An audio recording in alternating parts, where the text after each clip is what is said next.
Muchísimas gracias.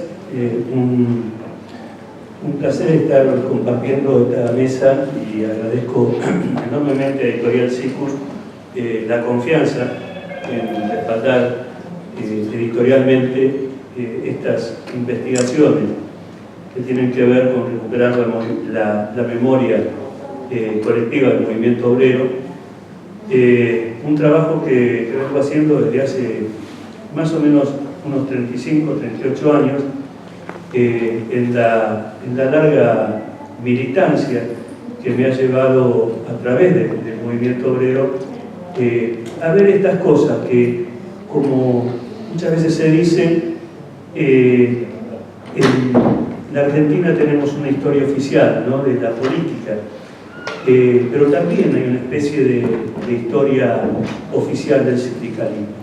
Hay cientos y cientos de libros sobre el movimiento obrero escritos, y muchos de mis colegas, a los que respeto, a los que he leído, los que permanecen en mi biblioteca, van a recuperar esa memoria del movimiento obrero buscando en otros libros de otros escritores, que la mayoría de los escritores del movimiento obrero somos periodistas que venimos de la rama gremial, cuando teníamos en nuestro gremio teníamos esa especialidad, esa especialización. Uno hacía periodismo político, deportivo, gremial, no como ahora que todos hacen de todo, ¿no? Por eso la información y la comunicación está como está. Y eso me llevó a indagar precisamente en una organización, en una de tantas, ¿no?, de las que he venido investigando, pero la más profunda ha sido la de los trabajadores del Estado, donde se llevan publicados 5 tomos de la historia, de los orígenes de los trabajadores del Estado, allá por 1926, y otra colección paralela, que ya lleva 10 publicaciones o 11, entre uno de los libros es este, de Carlos Amena. ¿Y por qué? ¿Por qué Carlos Amena? Precisamente en esta fecha, que se cumplen los 100 años del nacimiento de la compañera Eva Perón, se cumplen también 65 años de la muerte de Carlos Amena. ¿Quién fue Carlos Amena?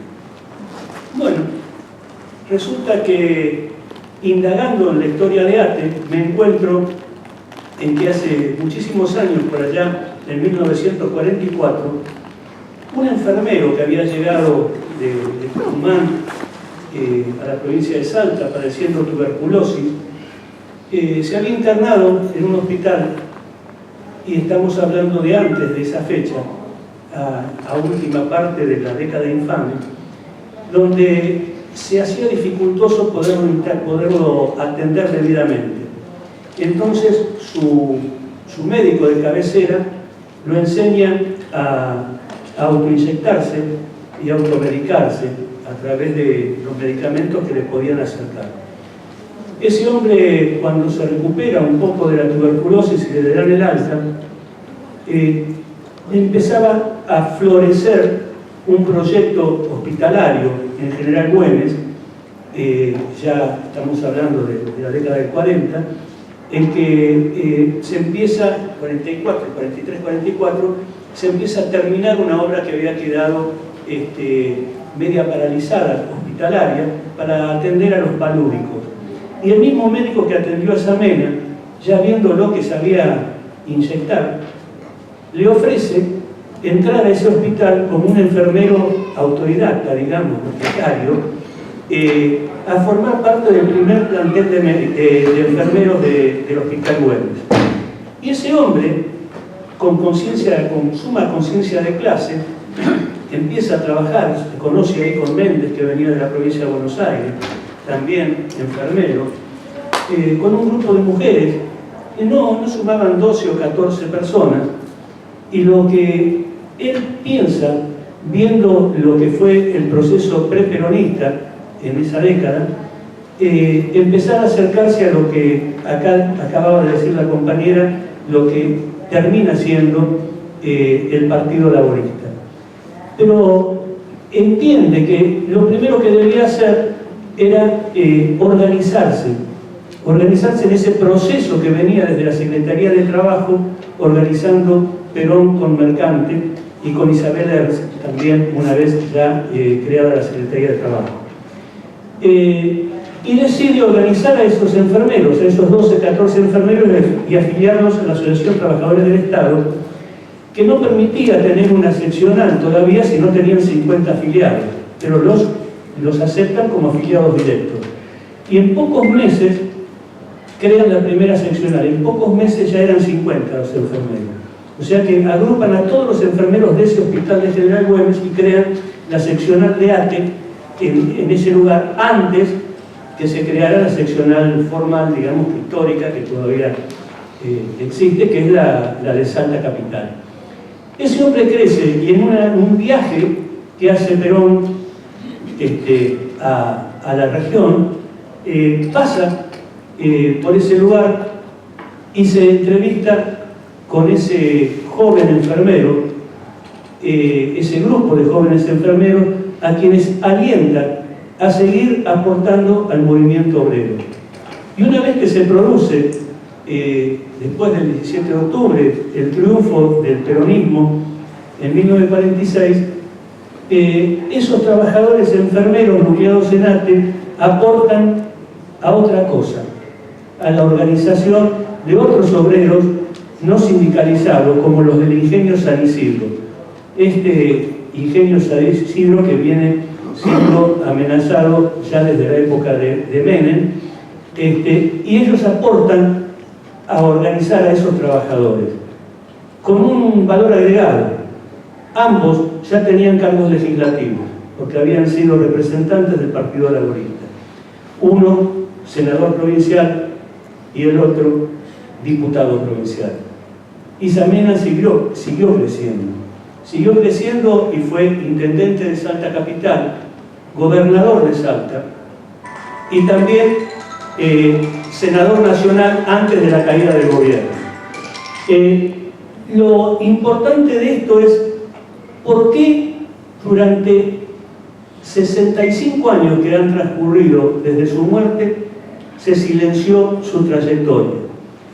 Ha sido omitido de la historia oficial salteña, y cuando yo empiezo a investigar a partir de que encuentro en las actas que ese nombre y apellido tenía que ver con alguien que había sido gobernador por la historiografía oficial, que no daban mayores datos de a qué gremio pertenecía ni cuál había sido su labor, me encuentro con que dicen que en Salta, lo referenciaban con un médico que había sido reconocido y que había llevado a que ese médico fuera político y habría sido el inspirador del balneario que lleva su nombre, el más importante de América Latina, que no tiene ninguna, hasta ese momento, hasta hace 5 años, ninguna referencia a quién había sido Samena. No hay ningún letrerito, no hay nada. Dice Carlos Samena, nada más, balneario, nada más que eso. Viendo que había sido gobernador, sin mayores datos, me voy al Museo de Salta, a la casa, al salón de los gobernadores, donde están todos los óleos, y encuentro la fila del 1800 y la fila del 1900 en la parte de abajo, rodeando toda la sala de los gobernadores. Y en el año 1953, donde correspondía a la época en que había sido gobernador Carlos Samena, se encontraba y se encuentra todavía una ventana. No está el cuadro de Samena. Entonces uno se pregunta, cosa que le pregunté al director del museo, ¿cómo puede ser? Falta un gobernador, en ese lugar hay una ventana. Y el hombre me responde, un gobernador, sí, uno que había sido obrero. Le digo, no, dicen obrero, pero en realidad fue enfermero, y tampoco dicen de qué gremio era. Me dice inocentemente, entre comillas, mire, debe ser porque era obrero, ¿vio? Porque en Salta siempre gobernaron los hacendados. Qué gracioso. Entonces a Samena lo tiraron por la ventana, porque en la ventana. Entonces vamos al salón, me acompaña, mira y dice, uy, sí, justo está la ventana. Sí, le digo, ¿nunca se fijó del otro lado? Claro. Bueno, eso pasó hace unos cuantos años, hace 4 o 5 años. Poco tiempo después, ¿por qué no estaba el cuadro? Había sido retirado en 1957 después que muere. ¿Y cómo muere? Muere con prisión domiciliaria, siendo senador nacional. Primero lo detienen en Buenos Aires, después lo trasladan por tuberculoso, con asistencia médica a su domicilio, y muere de pena. Y lo primero que hicieron fue retirar su cuadro del cabildo del museo. Bueno, un poquito más adelante, indagando, me encuentro con una campaña electoral en 2007, donde el actual gobernador Urtubey, por eso hablamos de la condena oligárquica en el título del libro, hace, con la presencia del presidente del Partido Justicialista, que ya está fallecido de aquella época, y de una senadora nacional que todavía está dando vuelta, y fue precisamente ministra de Trabajo del gobierno de Menem, habían ido al acto de lanzamiento de la campaña de Urtubey y habían mandado a hacer un cuadro para reponer en el cabildo a ese gobernador obrero en una reivindicación histórica de que se merecía estar de donde había sido sacado el cuadro. Nunca se puso el cuadro, porque cuando yo fui hace 4 años atrás no estaba, pero sí lo encontré, estos recortes en los diarios. ¿Qué es lo que pasó con Samena? Era un condenado por la oligarquía, había sido permitido localmente poder compartir una fórmula con un representante de la oligarquía en aquel esquema que, a mi modo de decir y con respeto crítico, de que siempre decía Perón que había que juntar la bosta con el barro, ¿no? Y se juntaba la bosta con el barro y triunfaba la bosta. Siempre perdimos los trabajadores, que éramos el barro. Y pasó esto en la década del 50 y pasó esto también en la década del 70, ¿no? Cuando en 5 provincias había representantes de la oligarquía y representantes obreros que fueron removidos cuando hubo un giro político. Pero esa es otra historia. Volviendo a lo de Samena, nunca fue perdonado por el poder oligárquico de haber organizado a los trabajadores del ingenio San Isidro desde el propio peronismo. No hay otra explicación. Y no hay otra explicación porque el mismo gobernador actual, Urtubey, es el mismo descendiente familiarmente de aquellos gobernadores históricos que decían representar al peronismo precisamente para que el peronismo no vaya por su territorio.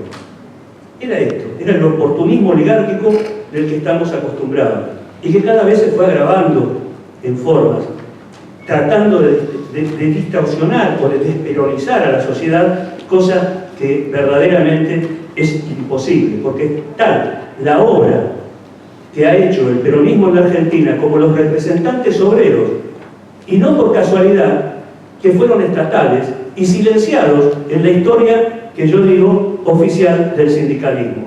Porque fíjense, no solo Samena fue lo que fue, que acabo de contar, sino que también en aquella Cámara de Diputados de la década del Estado de Bienestar y Participación, el vicepresidente de la Cámara de Diputados era el secretario general de los trabajadores del Estado de la época. El vicepresidente de la Cámara del Senado era precisamente el secretario general de los trabajadores del Estado de la provincia de La Pampa.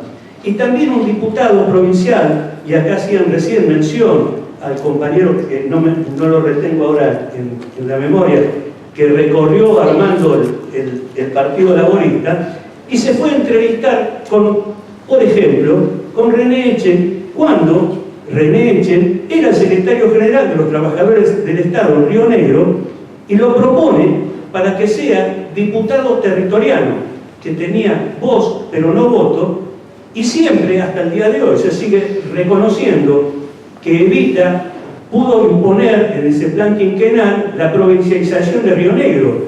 Pero si Evita no había ido a Río Negro, había ido el compañero que acaban de mencionar. ¿Y por qué? Porque Echen era el que tenía el proyecto de provincializar la provincia. Fue lo que hizo.